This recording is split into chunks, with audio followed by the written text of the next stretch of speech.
Porque se enfureceram os gentios e os povos imaginaram coisas vãs, levantaram-se os reis da terra e as autoridades ajuntaram-se a uma contra o Senhor e contra o seu ungido. Porque verdadeiramente se ajuntaram nessa cidade contra o teu santo servo Jesus, ao qual ungiste Herodes e Pôncio Pilatos com gentios e a gente de Israel, para fazerem tudo que a tua mão e o teu propósito predeterminaram. Agora, Senhor, olha para as suas ameaças e concede aos teus servos que anunciem com toda a intrepidez a tua palavra, enquanto estendes a mão para fazer curas, sinais, prodígios, por intermédio do teu nome e do teu santo servo Jesus. Tendo eles orado, tremeu o lugar onde estavam reunidos. Todos ficaram cheios do Espírito Santo e, com intrepidez, anunciavam a palavra de Deus. Oremos. Ó Deus, mais uma vez, Senhor, neste púlpito a tua palavra é lida novamente. A tua palavra é a nossa inspiração, a tua palavra é a nossa revelação. A tua palavra vem, ó Deus, para trazer entendimento ao nosso coração, para compreender as verdades reveladas e colocarmos, ó Deus, as nossas vidas em obediência a este santo livro que é a nossa regra de fé. Abençoe o teu povo reunido aqui e toda a tua igreja espalhada por este universo que, neste momento, se encontra em louvor e adoração ao Senhor. Oramos no nome de Jesus. Amém. Amados irmãos, alguns anos atrás, não muito distante, esse período de dezembro não era um período tão triste, tão apagado como nós estamos vendo atualmente. As nossas ruas, nossas cidades, todas iluminadas, toda com festividade, porque anuncia um mês muito especial, o mês de dezembro, o mês de Natal, o mês que voltamos nossa atenção ainda maior para as programações natalinas das igrejas que o Senhor tem concedido em todo o universo, apontando como fizemos o ano inteiro da pessoa gloriosa de Cristo Jesus. Este tem sido o papel, a importância da igreja do Senhor, embora a cidade esteja com outro caminho, por outros pensamentos, por outros objetivos, que não seja a palavra de Deus apontando para a pessoa principal, que é Cristo Jesus. Mas, diante de tudo isso, a igreja de Cristo, ela tem o seu papel definido pelo Senhor em toda a sua história, independente das circunstâncias que cercam o nosso contexto. Assim também foi nos dias da igreja primitiva. Quando a igreja nasceu trazendo no seu coração o entusiasmo, a sua dedicação, o seu amor em anunciar, em propagar o evangelho da graça do Senhor. De forma que eles pregavam com ousadia, pregavam com coragem, estavam dispostos a pagar o preço que fosse necessário, mas não deixaram de falar, de anunciar o evangelho da graça do Senhor. Nós olhamos assim o capítulo 2 e o capítulo 3, uma igreja atuante, uma igreja dinâmica, uma igreja baseada nos pilares da reforma, da Sagrada Escritura, os 4 pontos importantes, conforme registra Atos 2, 42, que eles perseveravam ali na doutrina, perseveravam na comunhão, no partir do pão e nas orações. Então a igreja estava coesa nesses princípios estabelecidos na palavra de Deus. E a igreja ia crescendo, a igreja ia se multiplicando. Mas aconteceu um episódio muito importante, porque Pedro e João tinham um hábito muito importante que deve estar na vida de todos nós, a vida de oração. Eles não deixavam de orar diariamente, eles buscavam a direção de Deus nas suas vidas. Eles sabiam de que tinham acabado de acontecer algo que trouxe um impacto na época, foi a morte de Cristo Jesus. Mas não somente isso, o impacto foi ainda maior, porque ele ressuscitou. E ele apareceu aos seus discípulos, apareceram algumas mulheres, e mostrou claramente que ele era o Deus ressurreto. E isso então inflamou a igreja pela descida do Espírito Santo, e então passou a proclamar as boas novas do Evangelho, e tornando-se impactante no anúncio do Evangelho da graça do Senhor. Ora, isso foi incomodando as autoridades, tanto Herodes, Pôncio Pilatos e todos os outros pensaram na sua imaginação que tinham dado fim dessa palavra chamada cristianismo. Com a morte de Cristo, tudo acabou, não vai ter mais nada disso. Agora vamos viver a nossa crença, a nossa fé, o que nós cremos, que nós aceitamos. Pelo contrário, começou a fazer um grande barulho em Jerusalém, no sentido de o povo se ajuntar diante dos apóstolos, ouvindo as boas novas do Evangelho, a pregação do Evangelho. Mas não esqueceram os discípulos, e eles aprenderam isso do Mestre durante 3 anos, quando Jesus estava na Palestina, que eles oravam constantemente, buscavam a direção de Deus, de tal forma que Pedro e João, então, vai à porta formosa do templo para orar. E chega lá no capítulo 3, encontra um homem coxo de nascença, e por muito tempo ali, só pedindo esmola, já por muito tempo.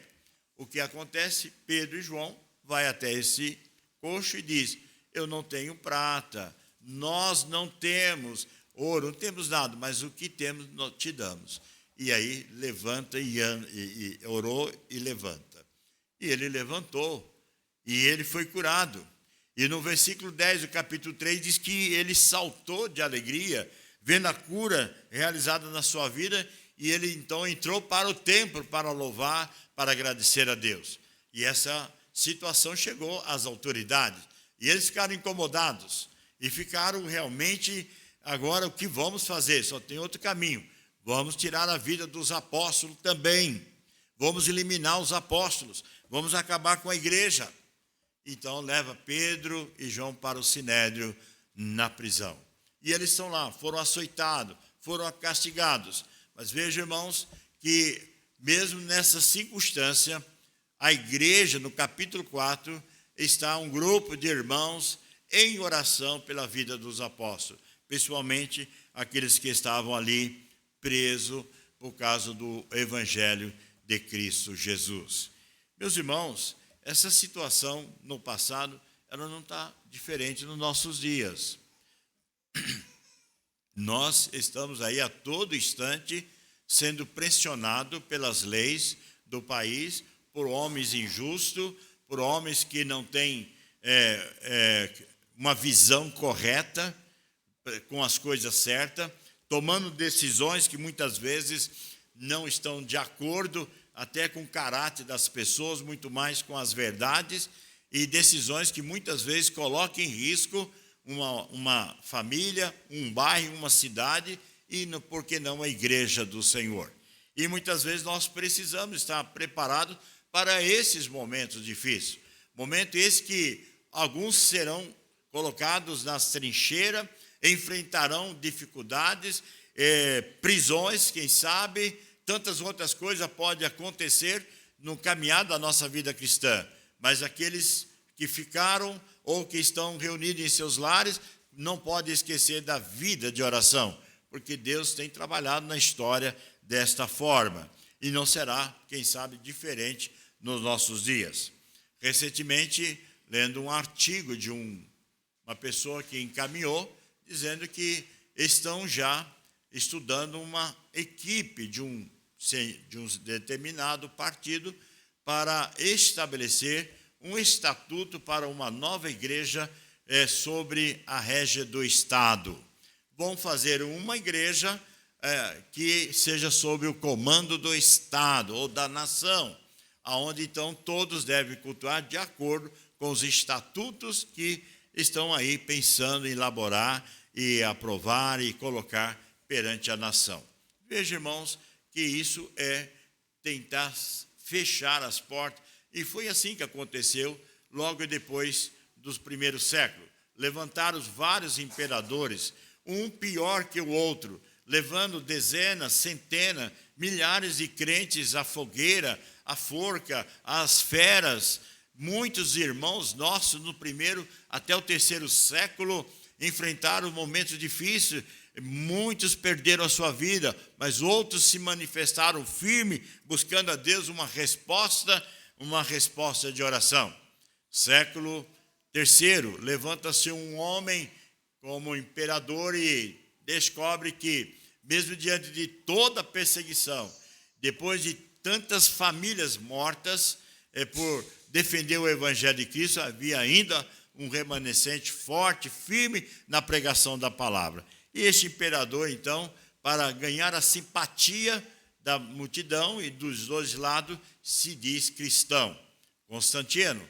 E ele, então, vai e se apresenta como cristão, e aí o país começa a ter de novo a oportunidade de caminhar com mais liberdade, mas sempre a igreja enfrentou momentos de perseguição. Foi assim nos primeiros séculos, assim no século XVI, assim nos demais séculos, espalhado por toda a Europa. E não vai ser diferente, irmãos, na virada dessa década que nós estamos aí, praticamente entrando na terceira década do milênio do ano 2000, nós vamos enfrentar momentos difíceis. E a igreja precisa ter essa característica, uma igreja de oração. Irmãos, não vai ser fácil, nada vai ser tão tranquilo não como nós imaginamos, mas precisamos entender que Deus tem o controle da sua noiva, da sua igreja, dos seus escolhidos, independente de qualquer circunstância. E à luz desse texto, então, nos traz o que Deus espera de uma igreja que ora, uma igreja em oração. Ela precisa mostrar a sua coragem para, na caminhada da vida cristã, não vacilar, não olhar para trás, não ficar preso aos contextos desta vida, mas pronto para fazer aquilo que agrada ao Senhor. Pedro e João estão lá no Sinédrio. E no capítulo 4, eles são convocados a negar o nome de Cristo. Eles são convocados a não mais falar de Cristo Jesus. Mas a igreja está em oração.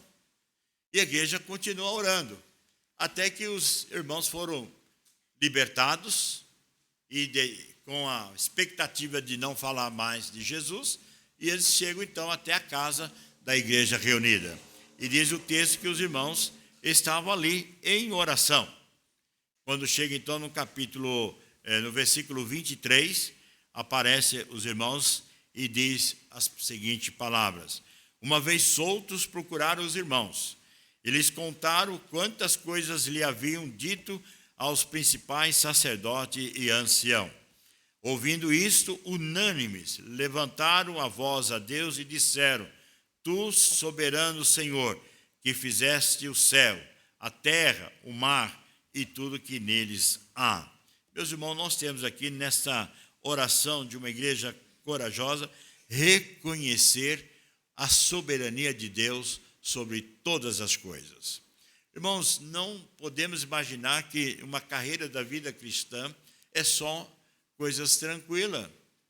Não, há um preço a pagar por servir a Cristo, porque a nossa jornada, a nossa caminhada da vida cristã é rápido, passa muito rápido na nossa vida.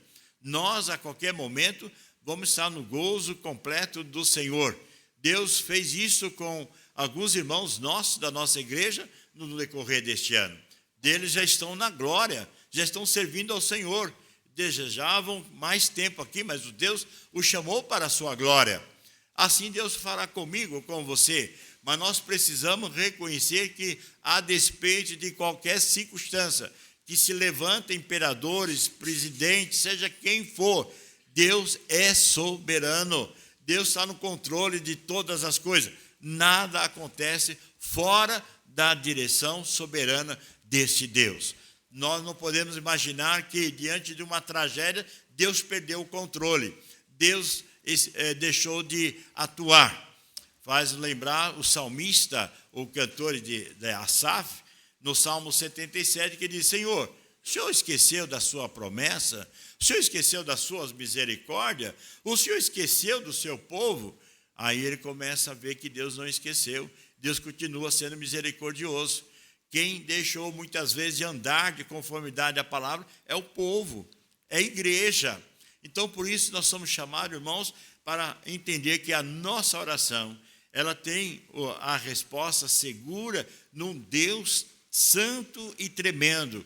Um Deus que o salmista, no Salmo 24, que diz: é aquele que veio na plenitude do tempo, veio para cumprir a obra redentora sobre o seu povo, sobre a sua igreja, o Rei dos reis, Senhor da glória, o Rei da glória, esse Rei que virá outra vez, mas de uma vez para sempre, buscar a sua noiva, a sua igreja, os eleitos de Deus. Portanto, irmãos, nós precisamos compreender que esse primeiro ponto importante da nossa vida é uma igreja que deve clamar, deve buscar, deve realmente orar a esse Deus santo e tremendo, esse Deus soberano, esse Deus que tem controle de todas as coisas.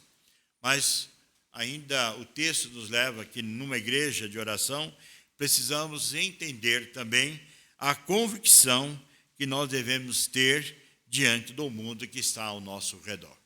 No versículo 27, no versículo 25 a 27, mostra quais têm sido atitudes que foi no passado e não é diferente dos dias de hoje.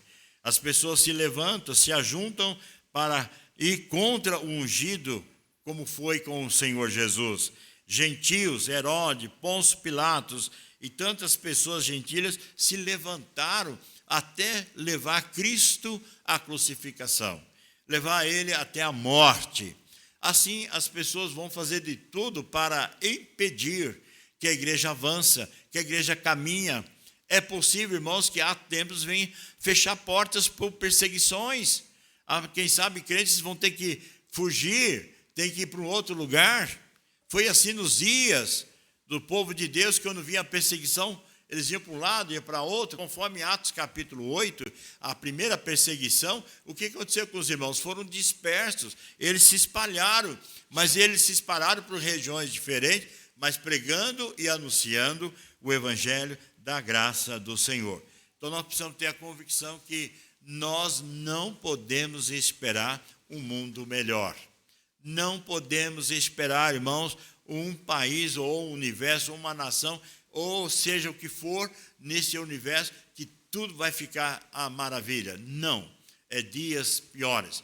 O apóstolo João, o apóstolo do amor, na sua primeira epístola, no capítulo 5, diz que o mundo jaz no maligno.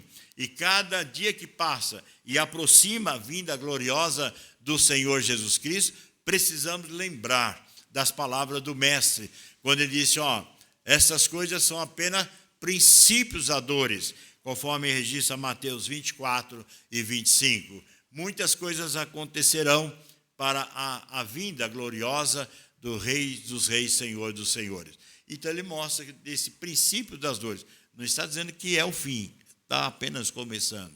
Nação contra nação, pai contra filho, filho contra pais. É uma guerra contra nações, e é isso que nós estamos vendo. Veja, irmãos, que quase um ano, esse país da Ucrânia, quantas misérias, quantas mortes de um lado e do outro, tudo por causa de pedaço de terra desse mundo tão grande que Deus deu. Mas não estão se importando com as milhares de vidas que morreram diante desta guerra. Esse é o mundo que nós enfrentamos. Esse é o mundo que vai atingir, quem sabe de forma mais direta ainda, a nossa nação. Mas nós precisamos estar preparados. Se nós queremos um Deus soberano, nós queremos um Deus que dirige a nossa história, que dirige a nossa existência, que Ele escreveu os dias da minha vida, os dias da sua vida, nada foge do controle dEle. mesmo que nós tenhamos que enfrentar um caminho difícil, um caminho que nos leva à morte, mas temos a vida com Cristo Jesus. Então, a convicção de que nós devemos ter, que mundo é esse? Eu escrevi dizendo no profeta Isaías que as pessoas têm trocado, né, o bem, colocando o bem como algo maravilhoso e o mal, ou melhor, o bem como algo ruim e o mal como algo maravilhoso. A escuridão, algo agradável, e a luz, não agradável.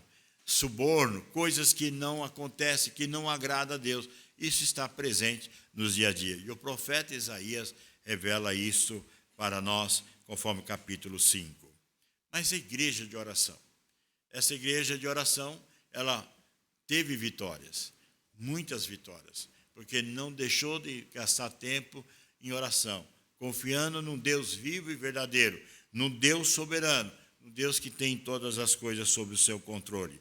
Conscientes também das dificuldades, das lutas, da adversidade que enfrentaremos no dia a dia.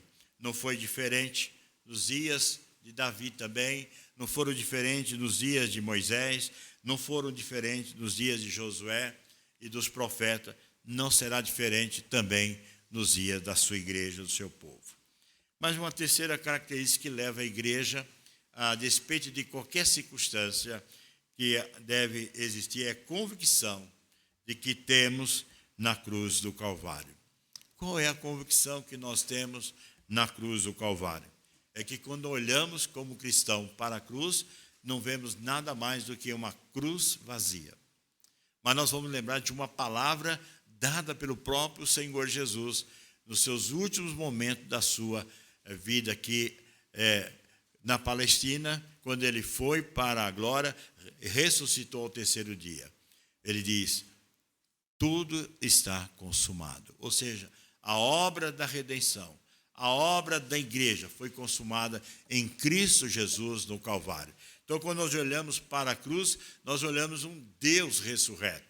Olhamos para a cruz um Salvador redimido, o Senhor da nossa vida, o Deus da nossa esperança, um Deus que está presente com a sua igreja através da ação do Espírito Santo, um Deus que trabalhou e continua trabalhando em prol da sua noiva, da sua igreja. Não é um Deus que morreu, que ficou fadado, preso numa sepultura. Não, ele ressuscitou ao terceiro dia. Quando nós entramos no espírito de Natal, não estamos falando de um Cristo que está nascendo, mas ele já nasceu, ele já cumpriu a sua obra redentora. Nós estamos falando de um Cristo que espera de nós, como igreja de Cristo, uma intrepidez, uma ousadia, coragem para não só orar, mas falar de Cristo Jesus. Foram essas palavras de Pedro e João para aqueles irmãos que estavam reunidos. Veja que no verso 29, ele diz as seguintes palavras, olhando para esta convicção que nós devemos ter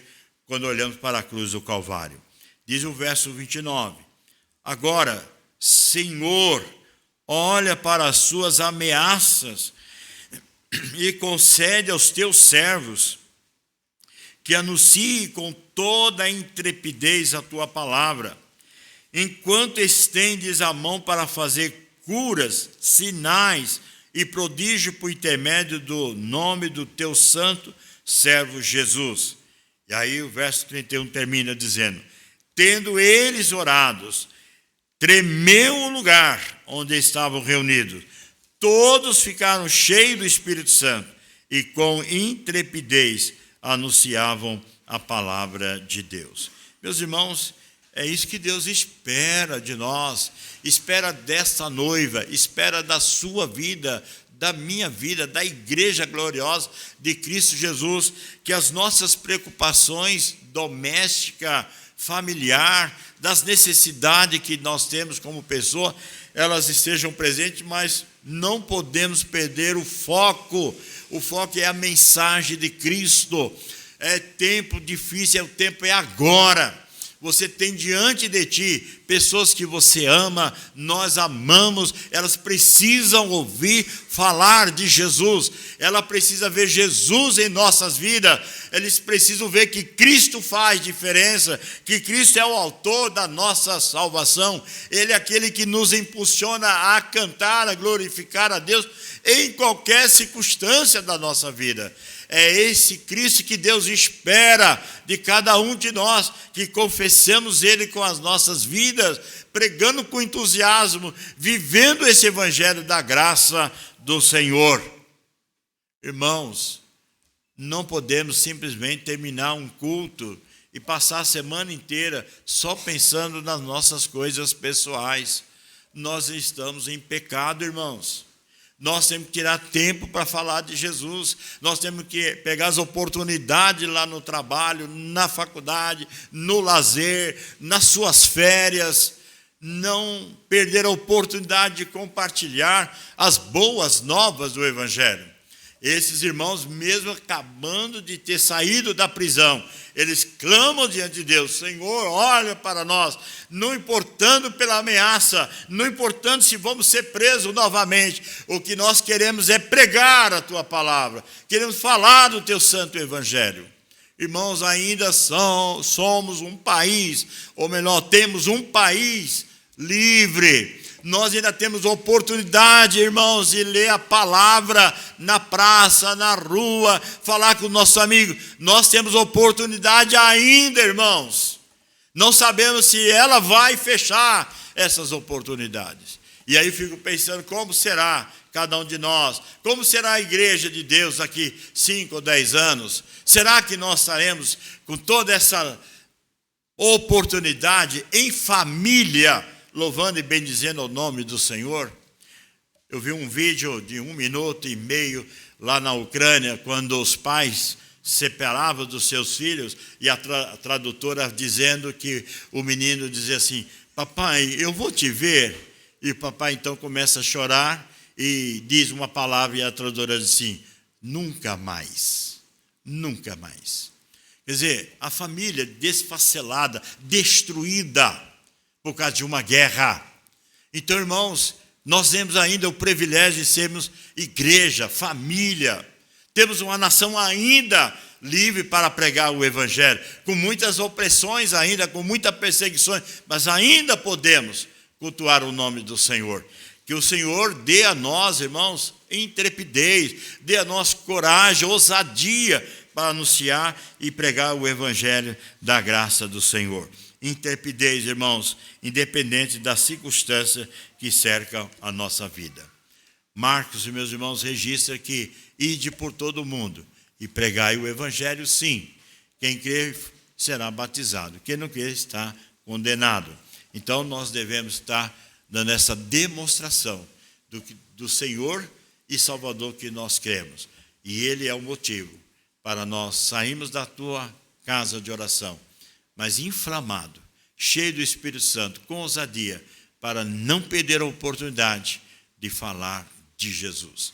Fico pensando nesses novos irmãos que muitas vezes saem de um lugar, vão para outra região, e às vezes chega numa cidade, não tem nada, e ele começa a palavra de Deus, pregar o Evangelho sem ter nada, e começa com a sua igreja debaixo de uma árvore, numa praça, depois aos poucos as pessoas vão agregando, e daqui a pouco começa a nascer uma igreja. Acontece isso muito no Brasil. Deus tem levantado homens assim, que Deus levante essa igreja, as nossas famílias, para que nós olhemos para a rua que nós moramos, as pessoas que estão no nosso condomínio, não percamos a oportunidade de falar daquilo que Jesus fez, não na vida da igreja, mas fez na minha vida, na sua vida, na vida de cada um de nós. Para isso, irmãos, precisamos ser uma igreja de oração. A igreja que não ora, ela está fadada à sua destruição. A igreja que deixa de buscar a Deus, ela vai demonstrar a sua fraqueza e, por fim, a sua destruição, porque ela não busca a Deus e ela não ora. Que Deus dê a nós, irmãos, a coragem, dê a nós a convicção de que, uma vez selado pelo Espírito Santo de Deus, tenhamos as palavras ditas do apóstolo Paulo: ai de mim, se eu não pregar o evangelho de Cristo Jesus. Ai de mim se eu não pregar. Enquanto há fôlego e vida, fale de Jesus. Não deixe de anunciar as boas novas do evangelho. Até aquele dia, quando ele olhar para você e olhar para mim e dizer assim: hoje eu vou te levar. Mas você cumpriu cabalmente o ministério da graça do Senhor e anunciar as boas novas do evangelho.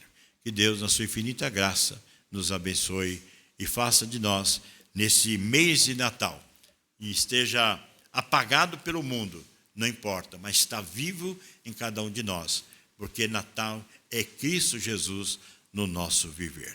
Que Deus assim nos abençoe. Amém.